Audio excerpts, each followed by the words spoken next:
오늘이 8월 15일 이제 광복절인데요. 우리가 이 한반도에서 태어나서 이렇게 살아오는 동안 지난 큰 현대사 한 100여 년 동안에 가장 크고도 중요한 양대 사건을 꼽으라고 한다면 뭐 너나 없이 그 일제 억압하에서 36년 만에 이 해방 광복을 얻은 사건, 그리고 북한군의 남침으로 인한 6.25 전쟁의 시련, 중공군의 반격 끝내 다 이겨내고 이 남한 땅에 자유 대한민국이 세워진 것, 아마 이 두 가지를 우리가 들지 않을 수 없을 겁니다. 마치 기독교를 우리가 얘기할 때 그리스도께서 탄생하신 성탄절, 또 그리스도께서 돌아가시고 3일 만에 부활하신 부활절, 양대 절기를 생각하듯이 우리 민족의 역사도 마찬가지입니다. 저는 이 8월 15일이 이제 올 때마다 그 사무엘상 17장 47절에 있는 말씀이 자꾸 생각납니다. 왜 하나님이 이런 광복, 자유, 대한민국 이렇게 준비해 주셔서 우리가 이렇게 참 평화롭게 행복하게 복음도 듣게 하시고 하나님도 예배할 수 있게 하시고 찬양할 수 있게 해주시고 이런 은혜를 주셨을까? 사무엘상 17장 47절에 또 여호와의 구원하심이 칼과 창에 있지 아니함을 이 무리에게 알게 하리라. 전쟁은 여호와께 속한 것이다. 그런 말씀이 있습니다. 우리가 이 광복을 얻을 수 있었던 것, 일본이 뭐 그때 대단한 기세로, 중국은 우습게 여기고 미국하고 붙어가지고 그런 와중에서 기이한 방법으로 하나님이 우리에게 해방, 광복을 안겨주시고, 또 이 자유민주주의도 풍전등화와 같은 위기 속에서 인류 사상 최초로 1945년 유엔이라고 하는 것이 결성이 되고 16개국이 6월 25일 날 전쟁이 발발했는데 7월에 다 보내가지고요. 그래서 자유 대한민국을 지켜냈습니다. 이것은 여호와의 구원하심이 칼과 창에 있지 아니함을 알도록 하시기 위함이었다. 그렇게 말씀하고 있는데 이것이 꼭 우리 민족, 우리 나라를 위해서 들려주시는 주의 말씀으로 그렇게 생각이 됩니다. 근데 이런 사건은 물론 이제 이 극동아시아, 이 한반도에서도 일어났지만은 이제 지구 반대편, 저 중동, 이스라엘 나라에도 오늘 시편 126편 1절에 있는 말씀 보면은 똑같은 기이한 일이 일어났습니다. 원래 나라가 망하면 없어집니다. 블레셋도 망하면 없어지고, 에돔도 망하면 없어지고, 모압도 암몬도 다 없어지고, 심지어 북왕국 사마리아를 점령했던 아수르도 없어져 버리고 바벨론도 없어지고, 망하면 없어지는 거거든요, 다. 그런데 시편 126편 1절 말씀 보시면은 나라가 다 망하고 그냥 성전도 잿더미가 됐어요. 그런데 포로로 끌려갔던 시온의 포로들이 70년 만에 다시 돌아오는 거예요. 그것을 이렇게 노래했습니다. 1절 여호와께서 시온의 포로를 돌려보내실 때에 우리는 꿈꾸는 것 같았도다. 그때 우리 입에는 웃음이 가득하고 우리 혀에는 찬양이 찼었도다. 그리고 세계 사람들이 다 인정을 했다는 거예요.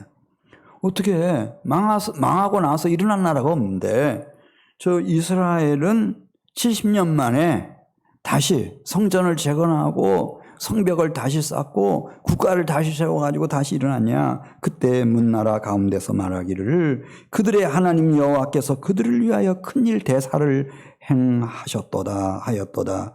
여호와께서 우리를 위하여 큰 일을 행하셨으니 우리는 기쁘도다. 이것을 또다시 기억한 대표적인 나라, 민족이 이스라엘이었습니다. 하나님이 안겨주신 해방이고 자유다. 하나님이 새롭게 주신 나라다. 이렇게. 그런데 뭐 딱 한 번만 그렇게 하신 게 아니고 출애굽기 15장에 있는 말씀을 보면은 히브리 백성들이 애굽 땅에 내려가서 노예로 전락이 됐어요. 그래서 모세가 이제 이스라엘 백성들을 이끌고 나오긴 했지만은 홍해 앞에서 이 분노한 바로가 모든 군사들을 이끌고 추격해 옵니다. 그리고 마음속에 다짐합니다. 내가 쫓아 따라잡아 그들의 모든 소유물을 탈취할 것이고 내 욕심을 다 채울 것이며 내 칼을 빼리니 내 손이 그들을 모세부터 시작해서 다 쳐죽여버리겠다. 그런 결심을 하고 막 덤벼드는데요. 심지어 막 홍해바다까지 그 홍해바다 가운데까지 막 밀고 들어오는 거예요. 주께서 그때 바람을 일으키심에 바다가 그들을 덮으니 그들이 거센 물에 납같이 잠겼나이다. 여호와여 신중에 주와 같은 자가 누구니까? 주와 같이 거룩함으로 영광스러우며 찬송할 만한 위엄이 있으며 기이한 일을 행하는 자가 누구니까? 주께서 오른손을 드신즉 땅이 그들을 삼켰나이다. 주의 인자하심으로 주께서 구속하신 백성을 인도하셔서 자기 백성들은 홍해를 건너게 하시고 광야를 지나게 하시고 요단강을 건너가지고 거룩한 처소 아브라함, 이삭, 야곱에게 약속하셨던 그 땅으로 이끌어 들이신 후에 그 땅을 기업으로 받아 누리게 하신 하나님. 그 하나님을 찬양하는 그 찬양시가 출애굽기 15장에 나옵니다. 뿐만 아니라 비단 꼭 국가나 국민이 아닐지라도 시편 17편 7절에 있는 말씀을 보면 한 개인의 생애 속에서도 누군가가 나를 일어나 치려고 덤빌 때, 나를 압제하는 악인이 나를 위협할 때, 내 목숨을 노리는 원수가 나를 공격해 올 때 죽게 피하는 자들을 여전히 마치 일본의 압제 밑에서 우리 민족을 그리고 이 북한군의 침략과 중공군의 반격 속에서 자유 대한민국을 지켜내신 것처럼 시편 17편 7절에 있는 말씀을 보면 하나님이 그들을 건져주시고 그들에게 광복을 주시고 자유를 주시고 구원을 베풀어 주시는 하나님. 우리의 육신뿐만 아니라 시편 107편 8절에 있는 말씀을 보면은 내 속사람인 영혼까지 머리끝에서 발끝까지 우리의 몸뚱이뿐만 아니라 사모하는 영혼, 줄인 영혼을 하나님께서 의면치 않으시고 다 온전한 구원으로 거룩한 구원으로 이끄시는 하나님. 왜 이 하나님은 완전하신 구원자이실까? 시편 139편 16절부터 설명해 내려갑니다. 그분은 창조주시다. 전지전능하신. 그래서 내 형질이 이루기 전에 주의 눈이 나를 보셨으며 나를 위하여 정한 날이 하루도 되기 전에 주의 책에 다 기록되었나니. 우리는 몰랐는데 내 영혼을 위하여 내 몸을 이 세상에 태어나도록 하기 위하여 내 생애를 위하여 다 하나님이 설계도를 가지고 계셨다는 거예요. 하나님이여 그 주의 생각이 내게 어찌 그리 보배로우신지요. 그 놀라운 아이디어가 말이죠. 셀 수가 없다는 거예요. 마치 그 수가 해변의 모래알 같습니다.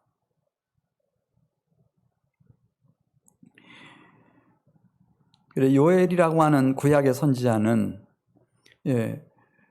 놀라운 영적인 통찰력으로 하나님이 어떻게 그런 완전한 구원을 이루어 가실까? 국가와 국민뿐만 아니라 그래서 그들에게 이렇게 대한민국처럼 광복을 주시고 자유를 주시고 또 개인에게 정말 여호와께로 피하는 자라면은 그 머리끝에서 발끝까지 속사람 심령과 영혼까지 완전하게 구원해 내시는 그 하나님이 어떻게 그렇게 하실까? 요엘 2장 28절부터 보면은 영적인 천재적 통찰력으로 이렇게 주의 말씀을 우리에게 대신 전해줍니다.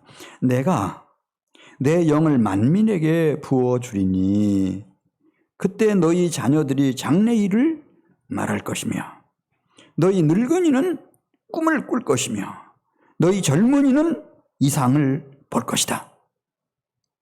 그때가 오면 하나님은 남성, 여성, 성차별하지 않으시고 신분의 차별, 이 사람이 주인이냐 종이냐 노예냐 그런 거 구별하지 않으시고 내 영을 남종과 여종에게 다 부어줄 것이고 누구든지 주의 이름을 부르는 자는 다 구원을 얻을 건데 주의 크고 두려운 날이 이르기 전에 해가 어두워지고 달이 핏빛이 되는 그런 시련과 환난, 재앙의 때가 온다 할지라도 하나님은 주의 이름을 부르는 자를 구원해 주실 거다. 우리는 학교에서 공교육 영향이 너무 커가지고요. 우리는 다 진화론적 사상을 가지고 있습니다. 그래서 잘 아시는 대로 우리는 시간만 주어지면 얼마든지 과학기술도 발전시키고 경제적으로도 다 살게 되고 삶의 환경도 다 변화시켜서 그냥 전혀 부족함이 없는 그런 유토피아 같은 세상을 우리 자력으로 우리는 건설해 갈 수 있다고 하는 신념들을 사실은 다 가지고 있습니다. 이 공격 받으면 다 그렇습니다. 근데 며칠 전에 미국 전 대통령 오바마가 우리로 말하면 회갑을 맞았대요. 그래서 초호화 휴양지 한 섬은 얼마나 깨끗하겠어요. 공기도 깨끗하고 바이러스도 없겠죠. 거기에다가 이제 자기가 대통령 현직에 있었을 때 도움을 줬던 참모들, 참 고마운 사람들, 그다음에 가족들, 가까운 친지들, 친구들 이렇게 초청해가지고 이제 생일 잔치를 계획했는데 너무 그러다 보니까 범위가 커지고 눈총을 받게 되고 그래서 이제 축소해가지고 이제 그 생일 파티를 했답니다. 그곳에 가가지고 노마스크를 하고 이렇게 했는데 끝나고 얼마 안 있어가지고 거기서만 확진자가 74명이 나왔대요. 최소한 지금 이제 계속 검사를 하게 되겠는데 아니 오바마 전 대통령이 어설픈 곳으로 자기 그 생일 파티장을 사막혔어요. 그리고 어설프게 해가지고 거기 파티에 다 들어오게 했겠어요. 근데 통제가 안 되는 거예요. 일본 도쿄 올림픽 강행할 때 우리 일본은 IOC하고 손잡고 이 코로나 팬데믹 상황 속에서도 우리 인간이 이 재앙을 극복하고 승리했다고 하는 승리선언의 올림픽이다 그랬거든요. 근데 올림픽 다 끝났어요. 세 자리 숫자 많이 올라갔을 때 네 자리 숫자까지 올라갔는지 그랬던 곳에서 좀 2만 명이 넘는 확진자가 막 쏟아지고 있잖아요.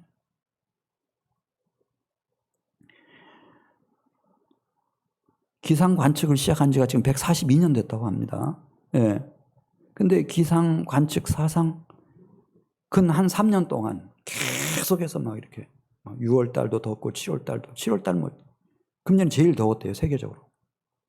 카나다 같은 곳은 49도 50도 육박해 가지고요. 얼마나 많은 사람들이 열사병을 죽었어요. 시베리아 같은 동토의 땅이라고 알려졌던 그곳이 막 34도 넘어서 34.8도까지 올라가고.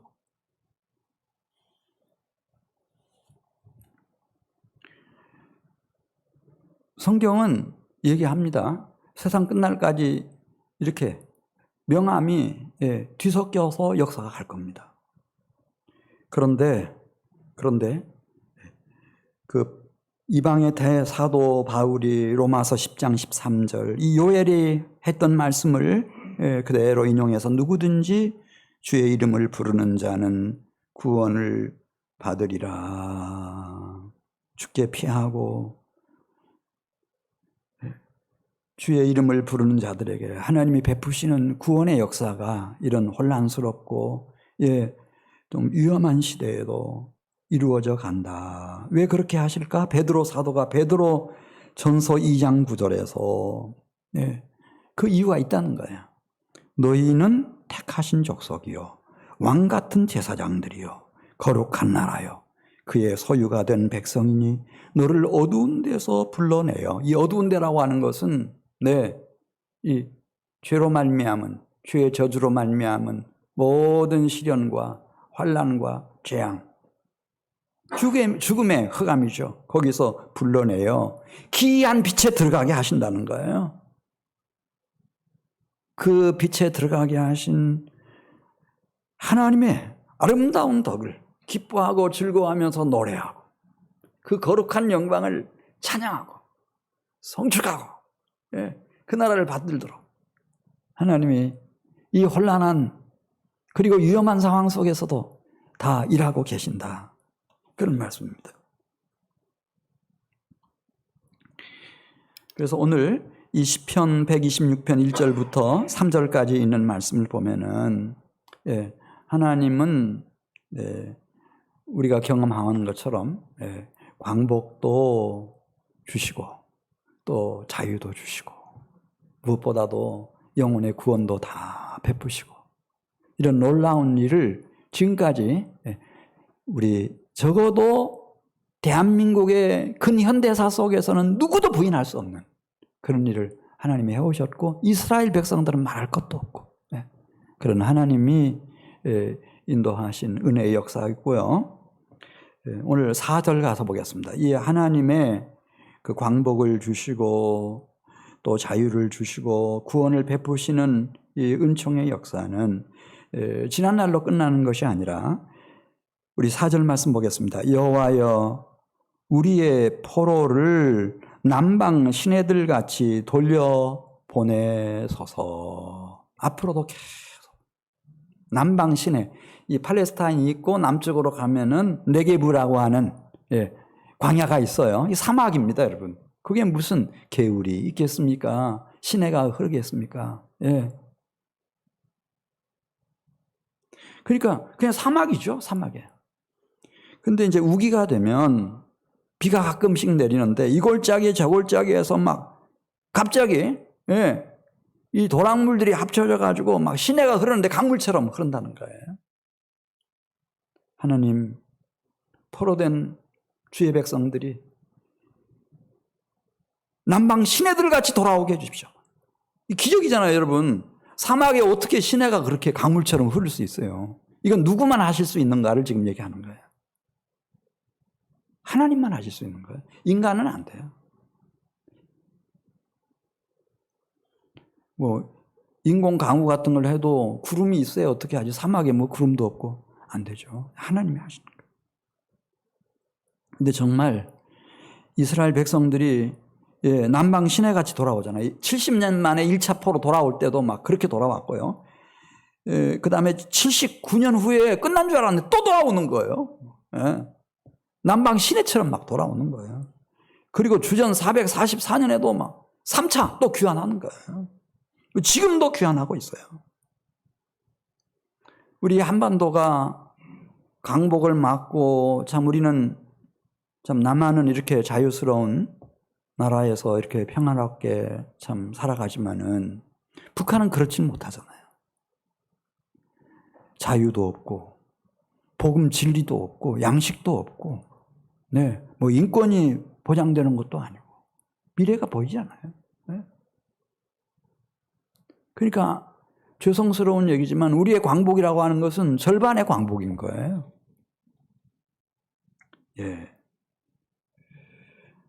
우리는 계속해서 하나님이 이미 우리에게 경험케 해주셨던 우리 조국의, 우리 민족의 온전한 광복, 온전한 자유, 온전한 심령과 영혼의 구원, 그날이 올 때까지 우리는 4절 말씀처럼 여호와여 우리의 포로를 남방 시내들 같이 돌아오게 해주십시오. 이거 놓으면 안 돼요. 지금 우리 절반 성취밖에 못했으니까.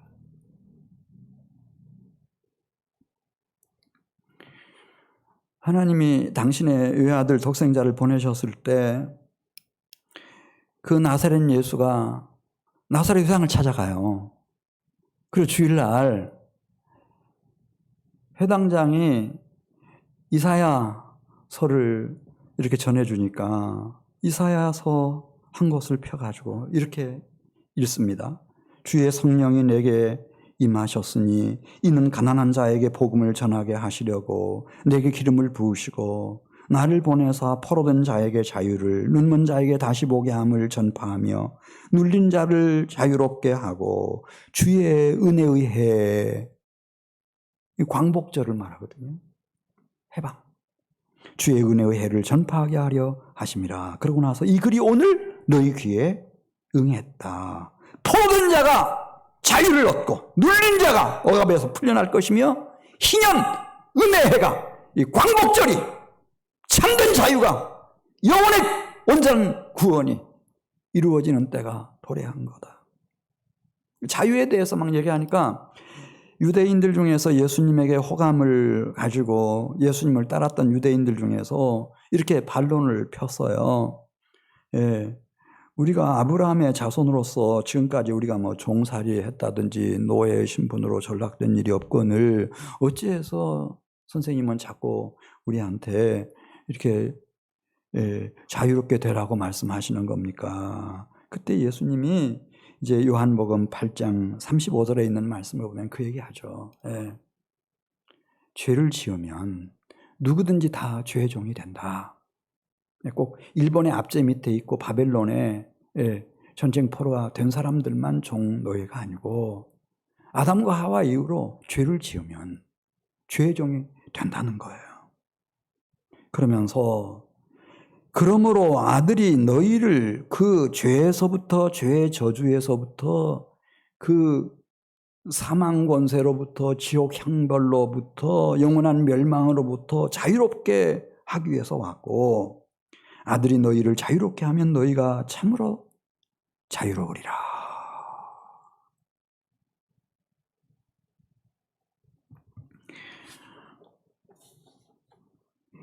이 예수님의 뜻을 정확하게 읽어낸 이방의 대사도 바울이 이제 이분이 오셨으니까 보라 지금은 은혜 받을 만한 때요, 보라 지금은 구원의 날이로다, 그렇게 선언했습니다. 이제는 하나님이 메시아 그리스도를 보내주심으로써 진정한 광복과 자유와 구원이 주어지는 새로운 시대가 개막이 됐구나. 보라 지금은 은혜 받을 만한 때요, 보라 지금은 구원의 날이로다. 그런데 어떻게 이런 참된 광복과 온전한 자유와 이 거룩한 영혼의 구원이 성취되고 실현될 수 있을까? 오늘 5절에서 말씀하고 있습니다. 5절 말씀 한번 같이 보겠습니다. 5절 보시면은 우리 5절 같이 읽습니다. 시작. 눈물을 흘리며 씨를 뿌리는 자는 기쁨으로 거두리로다. 울며 씨를 뿌리러 나가는 자는 반드시 기쁨으로 그 곡식단을 가지고 돌아오리로다. 언뜻 보면은요, 이 시편 126편이 6절까지 있는데 1절부터 4절까지의 내용과 5절, 6절의 내용이 서로 물과 기름처럼 어울리지 않는 얘기 같아요. 왜냐하면 1절부터 4절까지는 주어가 다 여호와입니다. 여호와 하나님. 여호와께서 시온의 포로를 돌려보내 주실 것이다. 여호와께서 큰일 대사를 행하셨다. 여호와께서 남방 포로들도 다 남방 시내들 같이 돌아오게 해주실 거다. 여호와 하나님 다 하신다는 거예요. 그러나 하나님의 이 위대한 구원 역사는 하나님이 독단적으로 하시는 건 아니고 5절 6절에 있는 말씀을 보면은요, 중보가 필요한 거예요. 하나님의 동역자가 필요해요. 중보. 어떤 사람이 중보인가? 5절 6절에 있는 말씀을 보면 눈물을 흘리며 씨를 뿌리는 자는 기쁨으로 거두리로다. 울며 씨를 뿌리러 나가는 자는 반드시 기쁨으로 그 곡식단을 가지고 돌아오리로다. 지금 8월이잖아요. 8월 지금 15일. 이렇게 더운데 쉬었다 가야지. 그게 아니고요. 지금도 눈물을 흘리며 씨를 뿌리는 사람들이 있어요. 가족의 구원을 위해서. 교회의 부흥을 위해서, 북녘에 있는 우리 형제 자매 동포들을 위해서 울면서 씨를 뿌려 나가는 자들이 있단 말입니다.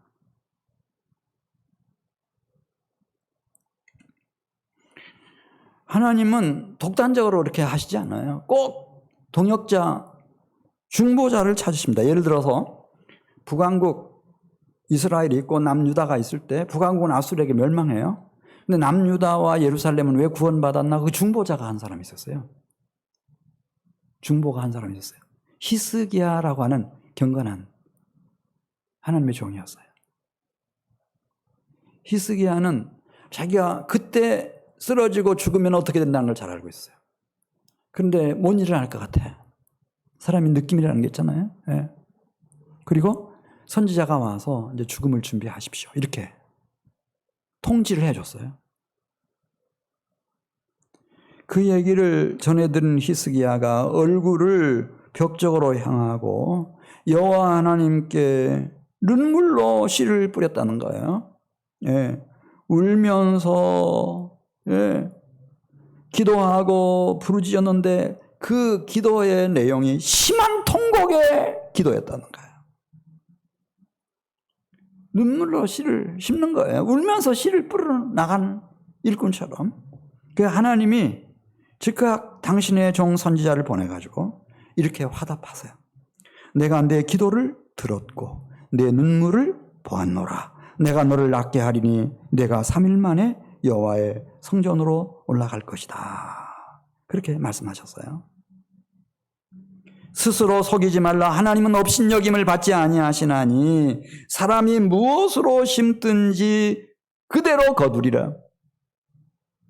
우리 기독교인들은 숙명론자들이 아니에요. 운명론자들이 아닙니다, 여러분. 북한이 하나님 뜻이면은 뭐 평화 통일이 이루어지겠지. 북한 선교가 이루어지겠지. 하나님 뜻이 아니면은 북한은 멸망하겠지. 그때까지 우리 기다리자. 이렇게 하는 분들이 계세요. 그건 하나님 뜻이 아니에요, 여러분. 심지어 예수님도요, 이렇게 말씀하셨어요. 이건 비유였는데, 종 셋을 불러놓고 금 달란트를 맡기는 거예요. 금 한 달란트가 황금 30kg이 넘거든요. 한 달란트 맡기고, 두 달란트 맡기고, 5달란트 맡기고. 돌아온 후에 한 달란트 받았던 종이 저주를 받잖아요. 버림을 받아요, 완전히. 있는 달란트까지 다 빼앗기고요. 내쫓김을 받습니다. 그 한 달란트 받았던 종이, 여러분, 제가 묻겠어요. 살인을 했습니까? 간음을 했습니까? 도둑질을 했습니까? 거짓말을 해서 사기를 쳤습니까? 탐심의 노예가 됐습니까? 부모 공경을 안 했습니까? 그런 거 없어요.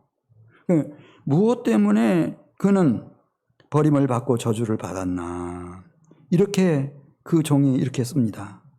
주인이시여, 저는 심지 않은 데서 거두고 해치지 않은 데서 모으는 줄을 알았습니다. 자기 주님을 크게 잘못한 거예요. 주님같이 이렇게 존귀하고 권세 많으신 분이 결심하면 다 할 수 있는데 무슨 일인지. 내가 혹시 이 한 달란트 가지고 사업한다고 덤볐다가 이거 날리고 나면은 주님 무슨 면목을 뵐까? 너무 두려워서. 그러면서 한 얘기, 나는 주인께서 심지 않은 데서 거두는 분인 줄로, 해치지 않은 데서 모으는 분으로 그렇게 알았습니다. 이게 저주였어요. 이게 가장 큰 저주였어요. 예수님까지도 히브리서 5장 7절에 있는 말씀을 보면은 눈물을 흘리며 씨를 심습니다. 울면서 씨를 뿌려 나갑니다. 죽음에서 능히 구원하실 이에게 심한 통곡과 눈물로 간구와 소원을 올렸고 하나님께로부터 들으심을 받았다는 거예요. 예수님도 심었어요.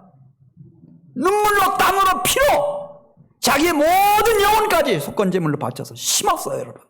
그리고 거두신 거예요. 기독교는 미신이 아닙니다. 맹신도 아닙니다. 기독교는 진리입니다, 여러분. 심지 않으면 못 걸립니다.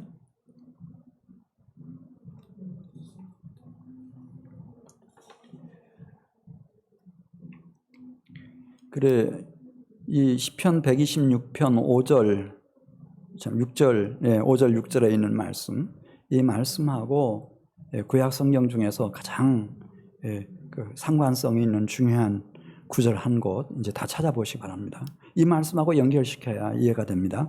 역대하 7장 14절, 역대하 7장 14절입니다. 이 배경 속에서 이런 시가 나오는 겁니다. 역대하 7장 14절, 띄워주셔서 감사하고요.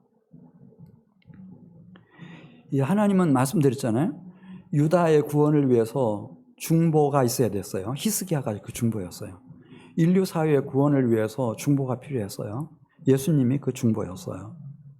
지금 우리가 사는 이 시대에 중보가 필요한데 우리는 예를 들어서 통일을 놓고 생각해 보면 유능한 정치 지도자들이 김정은하고 좋은 관계를 맺어서 통일을 이루겠지, 그렇게 생각하기도 하고, 또 이제 뭐 큰 기업을 하시는 분들이나 재계 중요한 지도자들은 경제 협력을 잘해서 북한을 경제적으로 도움을 주면은 통일이 되겠지. 또 뭐 이제 또 뭐 그 예술 계통에 있는 사람들은, 문화 예술 계통에 있는 사람들은 어떤 문화적 예술적인 그런 우리가 활동을 같이 협력해서 잘하면 되겠지. 또 국방 분야에 있는 분들은 군사력으로 어떻게 해볼까. 외교 수장들은 미국과 중국 사이에서 중국을 잘 설득해서 어떻게 통일로 가야지. 우리는 그런 생각들 많이 하잖아요. 그런데 진정한 광복과 자유라고 하는 것은, 구원이라고 하는 것은 우리가 시편 126편 1절부터 쭉 본 것처럼 빛이 하늘로부터 오듯이 하나님께로부터 오는 거예요, 여러분. 하나님께로부터 와요.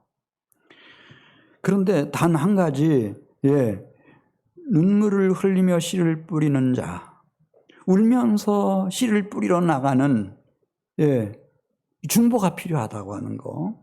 그 중보가 하나님이 보실 때는 정치 지도자도 아니고 재계의 아주 중요한 리더들도 아니고 뭐 탁월한 외교관도 아니고 문화예술 분야의 뭐 수재들도 아니고, 여기 7장 14절에 있는 말씀을 보면 군사력도 아니고 어떤 이념 교육을 시키는 교육, 그런 것도 아니고, 하나님이 찾으시는 중보는 내 이름으로 일컫는 내 백성, 그렇게 말했습니다.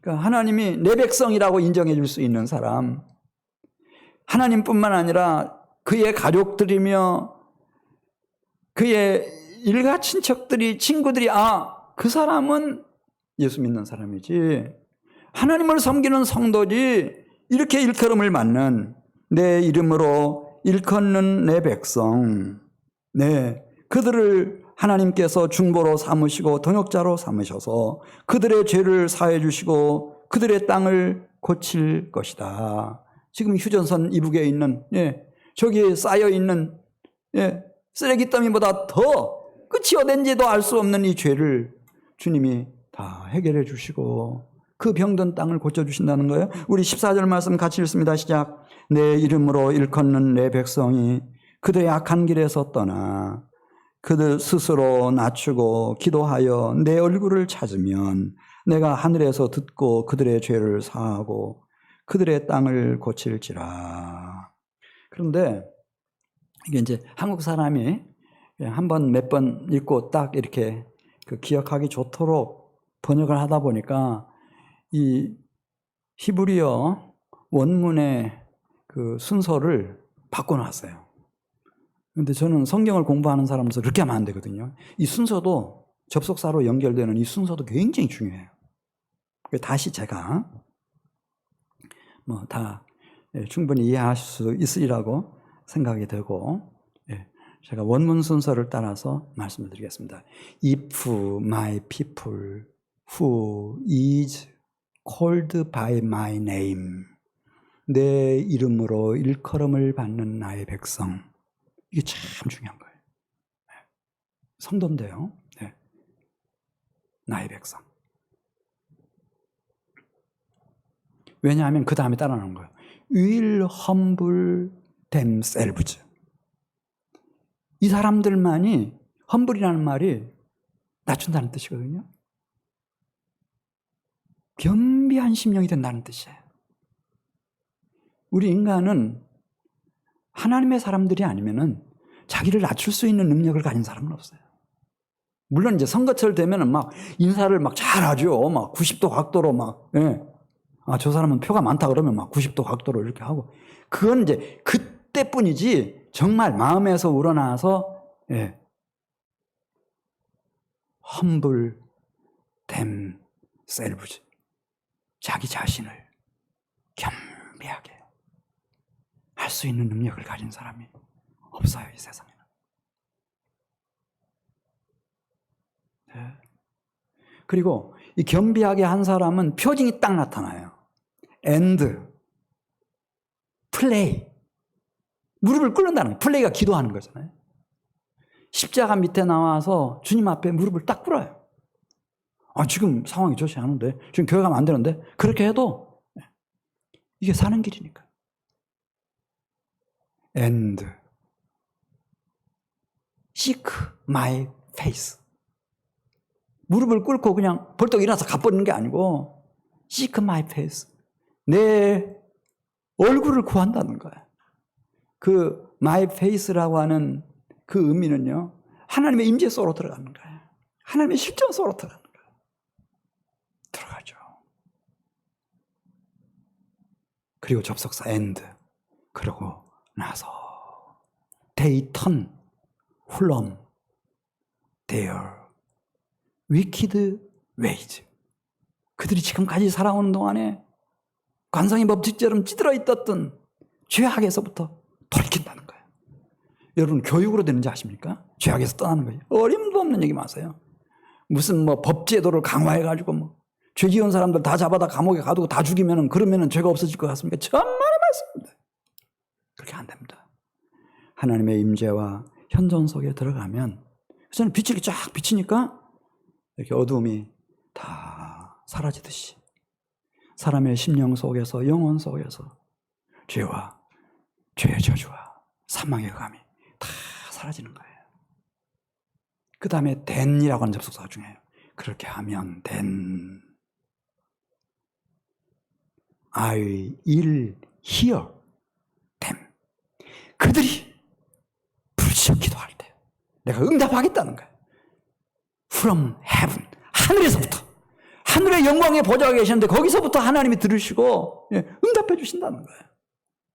And 그리고 I will forgive their sin. 그들의 죄를 사해 주신다는 거예요. 북한에 쌓여있는 쓰레기 더미보다, 백두산보다 더 높은 죄악이라도 하나님이 그거를 없애주신다는 거예요. And heal their land. 그 저주받은 땅을 하나님이 고쳐주신다는 거예요. 젖과 꿀이 흐르는 땅으로, 축복의 땅으로 바꿔주신다는 거예요. 이런 권세와 능력이 오직 누구에게만 있는가? 하나님께만 있어요. 하나님께만.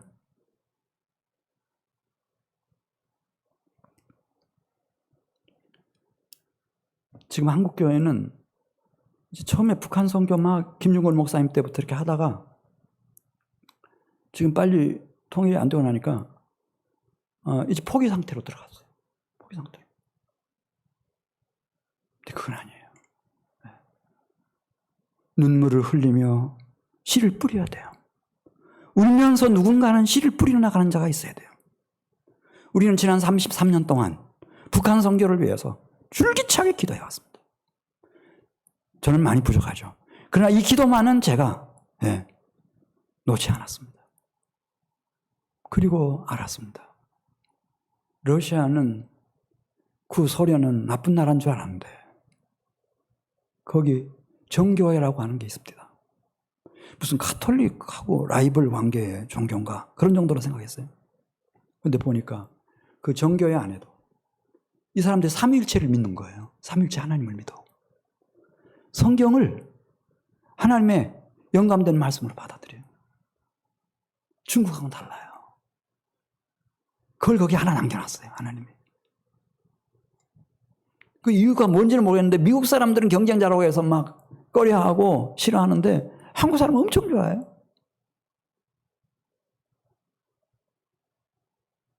거기 위치가 연해주예요. 우리 조상들이 가뭄이 들었을 때, 양식이 없을 때, 전염병이 돌아서 떠나야 됐을 때, 늘 이렇게 전쟁이 일어났을 때 도피했던 연해주. 두만강만 넘으면 그 연해주 땅이에요. 블라디보스톡이에요.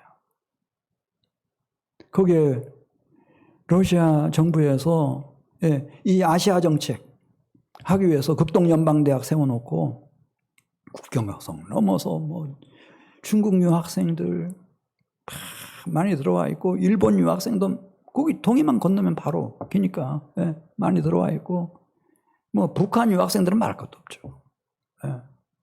대사관까지 거기 다 있고 러시아에서 우수한 학생들 거기 다 들어와 있고 동남아에서도 뭐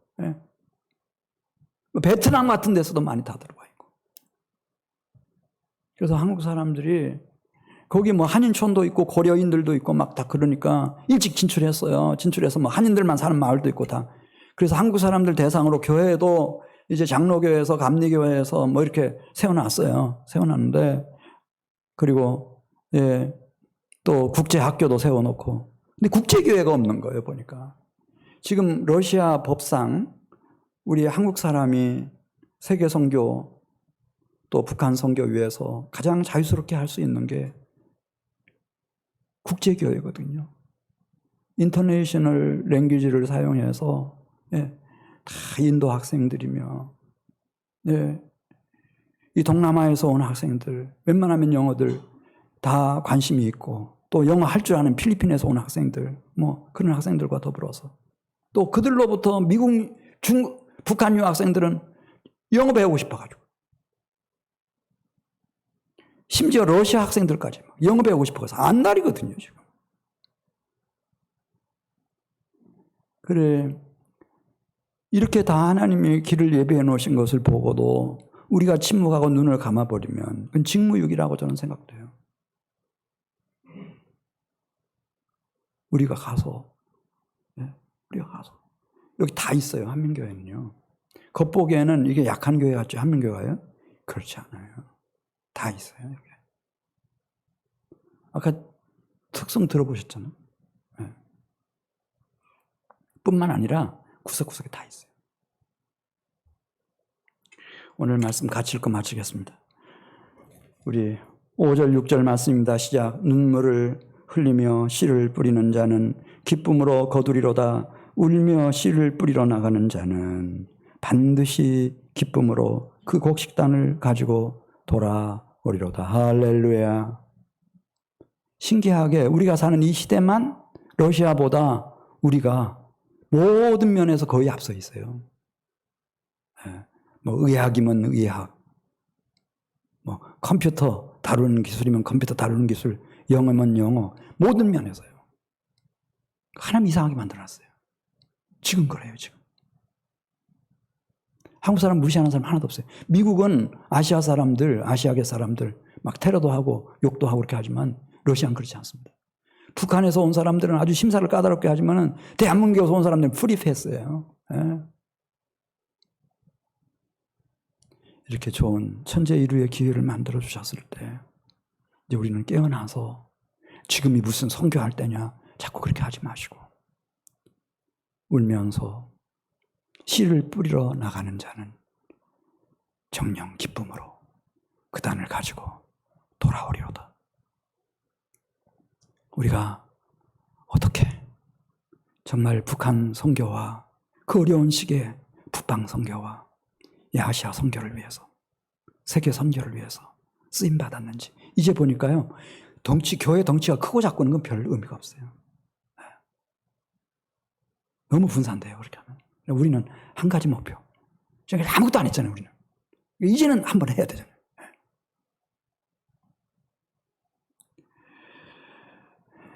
이 위대한 역사를 통해서 아직 절반밖에 이루지 못한 광복, 자유, 그 다음에 천하를 주고도 바꿀 수 없는 영혼 구원의 위대한 역사가 펼쳐질 수 있기를 우리 주님의 이름으로 축복합니다. 우리 같이 기도드리겠습니다.